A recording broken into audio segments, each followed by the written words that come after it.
Hello, আসসালামু আলাইকুম বন্ধুরা। আমি আবারও আজকে একটি ট্রাভেল ব্লগ নিয়ে এসেছি। আজকে আমরা যাচ্ছি সাদা পাথরের দিকে। এখন আমি বেশি বেশি ট্রাভেল ব্লগ দিচ্ছি, আবার দেখবেন আমি 1 মাসের জন্য উদাও হয়ে গেছি, আমার মধ্যে আলসামে চলে আসছে আর আমাকে কিছু রে বাচ্চা চলে আসতো।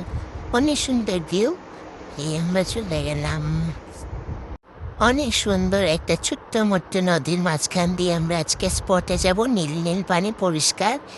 এত মানুষ গিয়ে দেখলাম, অনেক মানুষ, বাচ্চা পোলাপান সবাই চলে এসেছে স্পটের এই মজা উপভোগ করার জন্য। কেউ পড়ে যাচ্ছে, কেউ শুতে যাচ্ছে, কেউ নাচতেছে, অনেক কিছু। তা দেখে আমার কি লাভ, আমি আমার পানিতে পা ডুবিয়ে বসে আছি, প্রকৃতি উপভোগ করছি, আর হাত পা বিজাচ্ছি, নাড়াচাড়া করছি, ঢং ঢং করছি। এই তো আমার সময় কেটে গেলো, আর আপনাদের জন্য ছোট্ট ছোট্ট ব্লগ বানাচ্ছি। আর এই তো আমাদের ফেরার সময় হয়ে গেল, আমরা চলে যাচ্ছি। Bye bye guys, see you soon.